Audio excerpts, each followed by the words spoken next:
L'UFC Paris 2 aura lieu le 2 septembre prochain à l'Accor Arena de Paris. Donc, si tout se passe bien, Cyril Gane devrait être en main event de la soirée. Il y a plusieurs adversaires probables pour le Français, dont trois. Et bah voilà, c'est de ça qu'on va parler aujourd'hui avec Anthony.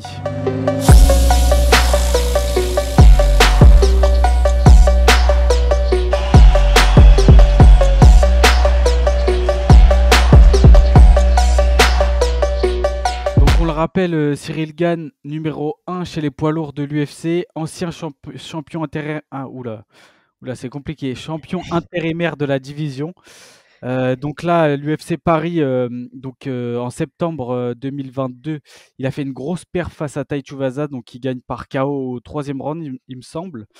Et donc après, bon, en mars, malheureusement, il chute face à John Jones, donc soumission premier round pour le titre de la catégorie après que Francis Ngannou soit parti et laissé son titre vacant. Donc là, il revient en septembre à l'UFC Paris 2. Anthony, face à qui tu penses que le bon gamin fera face, quoi, tout simplement? Bah là, c'est là où ça pose un peu de problème, c'est que malgré le fait qu'il y ait il y a beaucoup plus de contenders que les fois précédentes, ça reste un peu bouché depuis que John Jones est champion. Parce que là, clairement, il veut faire son dernier combat. Il le négocie, il veut le faire contre Miocic, il veut le faire contre personne d'autre. Mais Pavlovich rentre dans la danse, pourquoi pas. Il reste un peu à côté pour être remplaçant pourquoi pas, de ce combat-là. Il l'a déjà fait, Pavlovich, en étant remplaçant. Et après, ça se bouscule pas tellement au portillon, parce que ensuite, Sergei Pavlovich, ok, on vient de le dire. Miocic, lui, c'est Jones ou personne. Et ensuite, derrière, c'est Blade, c'est Aspinal, c'est Tuivasa, Volkov, Spivak, Almeida. Il n'y a pas grand-chose. Comme tu l'as dit en introduction, je pense qu'il y a trois combattants qui peuvent vraiment tirer leur épingle du jeu. On a expliqué vite fait, Pavlovich. Peut-être Aspinal, on en reparlera parce qu'il combat le 22 juillet. Et pour moi, je pense que c'est lui qui va affronter à l'UFC Paris, Sergei Spivak. C'est ça, ouais. Bah, c'est un peu les trois noms que je pense à peu près tout le monde a en tête. Et moi, je voulais revenir aussi sur le cas Aspinal parce que pour moi, ça me paraît pas tellement déconnant. Après, on sait qu'il combat en juillet, mais c'est face à Tibura. Et si jamais il nous refait une perfect comme contre Volkov, comme quand qu'il avait fait pardon contre Volkov, c'est pas impossible s'il ressort sans bobo de son combat qu'en septembre il soit face à Cyril Gane et ce serait un combat hyper logique. Après, ce serait beaucoup moins facile pour Cyril Gane, je pense, parce que Aspinal quand même hyper complet chez les poids lourds. Je pense que c'est le combattant le plus complet actuellement avec John Jones, mais là on parle d'un John Jones vieillissant. Mais voilà, c'est pas impossible. Après, comme tu as dit, Pavlovich, lui le problème c'est qu'il est en discussion pour combattre John Jones, donc il est pas bête, son équipe non plus. Ils savent qu'un combat contre John Jones c'est beaucoup plus intéressant financièrement quand même que Cyril Gane, donc ils vont privilégier ce fight-là. Donc, comme tu dis, il reste Sergei Spivak qui est classé numéro 8, il me semble. Et donc, en plus, ce serait un bon combat de retour, je pense, pour Cyril Gane qui sort, on le rappelle, d'une défaite quand même cruelle, qui doit être compliquée, qui a été compliquée pour lui à avaler. Je ne sais même pas s'il l'a digéré. Et je pense que pour se refaire la main, pour revenir à la compétition chez lui en France, dans la capitale, prendre quelqu'un comme Spivak, ce serait pas mal pour redorer un peu son blason. C'est exactement ça. C'est pour ça que pour moi, c'est l'adversaire le plus logique. En tout cas, pour le camp MMA Factory, genre, il devrait demander ce mec-là, même si pour le prestige, un Pavlovich c'est mieux, ou même plutôt un Aspinal, ça serait mieux pour le prestige et peut-être pour les ventes tout simplement pour l'UFC. Mais comme tu l'as dit, il y a une défaite assez humiliante contre John Jones. Il a besoin de redorer son blason. Donc, comme Curtis Blades, il est en discussion pour affronter Almeida au Brésil. Il a déjà battu Tuivasa à Paris. Il a déjà battu Volkov, même si Volkov réclame sa revanche. Ça m'étonnerait qu'il obtienne sa revanche. C'est pour ça que Sergei Spivak, il a un très bon record. Il est sur 3 victoires de suite. Il a 16-3. Ça reste quelqu'un sur qui l'UFC mise au moins pour rester dans le top 10. Et je pense pas que le combat soit très difficile pour Cyril Gane. Donc pourquoi pas se relancer sur une victoire, pas facile non plus, mais sur une victoire beaucoup plus probable que contre un Pavlovich ou contre un Spinal qui donnerait plus de fil à retordre à Cyril Gane. C'est ça, mais je me demande aussi, est-ce que un combat contre Spivak et même une victoire, après bon, faut pas vendre la peau de l'ours avant de l'avoir tué, ça reste un combattant professionnel à l'UFC, donc c'est pas le combat n'est pas plié, mais pour moi Cyril serait quand même favori, large favori dans ce combat. Mais est-ce que une victoire face à Spivak, ça ferait avancer les choses pour du côté de Cyril Gane, parce que là il sort d'une défaite qui bah, clairement, il a été, son image en a pris un coup à l'international, encore plus en France. On va pas revenir sur le bashing qu'il a subi sur les réseaux sociaux, mais je veux dire, c'est une victoire, ce serait une victoire en plus sur son palmarès, mais est-ce que ça vraiment ça, il aurait la revanche sur ce qui s'est passé en mars? Tu vois ce que je veux dire? Ouais, Est-ce qu'il ouais, ouais. faudrait pas plutôt qu'il affronte un gars comme Aspinal ou bah, un Blade, du coup, tu l'as dit, il est booké contre Almeida, enfin pas encore, mais en discussion. Est-ce qu'il faudrait pas plutôt qu'il affronte un gars qui, sur le papier, peut lui poser énormément de problèmes, notamment dans le compartiment du grappling, de la lutte, etc. Qu'est-ce que t'en penses, toi? Bah, je serais complètement d'accord avec toi dans le sens où s'il bat Spivak, enfin, il affronte Spivak, il le bat, il revient pas du tout dans la course au titre. Battre Spivak ne t'assure pas du tout un title shot, bien que tu sois classé numéro 1. En fait, je pars du principe où peut-être que l'UFC va peut-être tirer un peu du profit de comme peut faire la boxe. Tu as subi une défaite assez humiliante ou une grosse défaite en tout cas.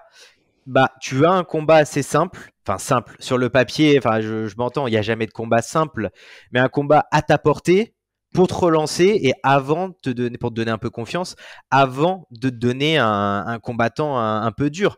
On part dans un futur hypothétique où Blades perd contre Almeida, Cyril gagne à Paris, ou Aspinal gagne le 22 juillet contre Chibura. Il peut avoir un deuxième combat contre un de ces deux mecs-là qui, comme tu l'as dit, donnerait un peu plus de fil à retordre au sol, au grappling, ou tout ce qui est faiblesse de Cyril Gane. Et là, on peut lui donner une chance pour le titre. Et en plus, il y a une chance sur deux que Jones ait pris sa retraite et que le titre poids lourd soit encore vacant. C'est ça, puis c'est vrai que la politique du MMA Factory, c'est quand même d'aller assez vite vers le titre. C'est-à-dire qu'ils essayent d'emmener leurs athlètes très vite au sommet des catégories et d'obtenir les title shots.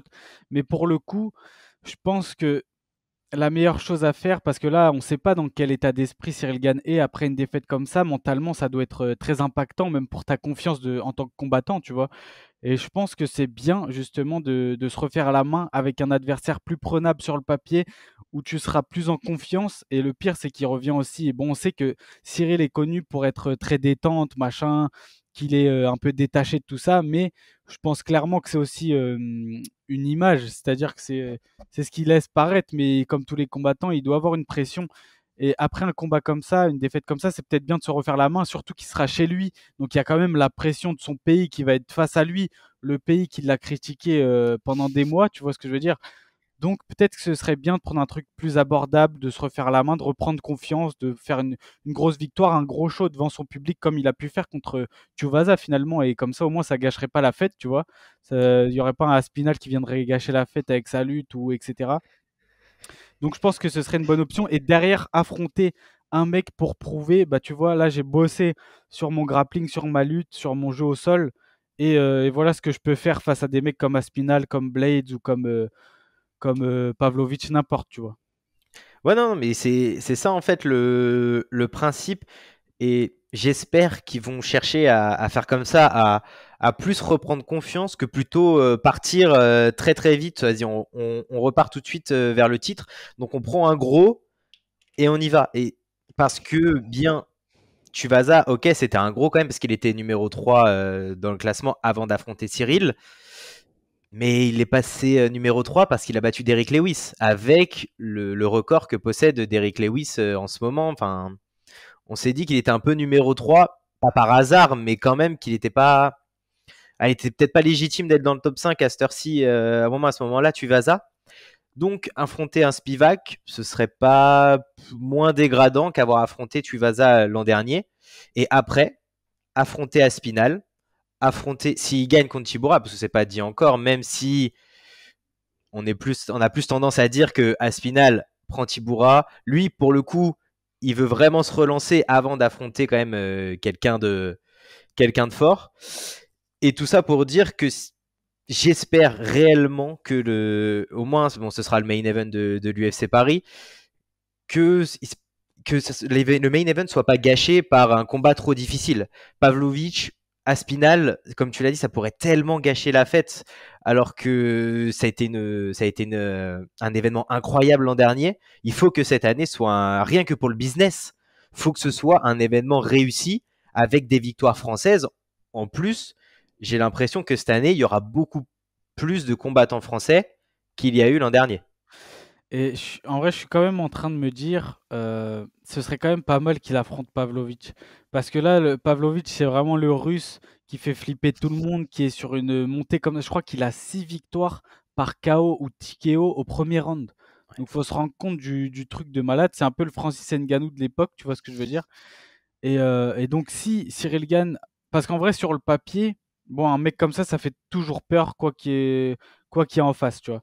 Mais sur le papier, Cyril Gane a les armes pour venir à bout d'un Pavlovich. Donc imagine, il freine le mec qui est en pleine bourre, parce que là, il est numéro 2, il est passé devant Stipe Miocic, ce qui est normal, parce que même si tout le prestige que peut avoir Stipe Miocic, il combat pas depuis 2021, depuis sa défaite face à Francis Ngannou, donc c'est normal qu'il soit passé devant avec toutes ses performances, tu vois. Mais si Cyril Gane stoppait un mec comme ça, bah tout le monde, aux yeux de tout le monde, ce serait ouais, Cyril Gane, il est toujours au-dessus de la mêlée, en tout cas en termes de striking. C'est toujours ce qui se fait de meilleur à l'UFC, tu vois. Et donc, il resterait à sa position de, tu vois, du prodige français, etc. Mais c'est vrai que à voir parce que Pavlovich est en discussion avec John Jones. Mais en tout cas, sur le papier, comme tu disais, excuse-moi pour revenir à ce que tu disais parce que j'ai un peu divagué. C'est vrai que sur le papier, ce deuxième UFC Paris, ça peut encore une fois être un énorme banger en vrai. Il y aurait peut-être possiblement Abdul aussi sur la carte. Donc ça annonce que du bon en tout cas et on espère que ce sera aussi autant le feu que l'année dernière quoi.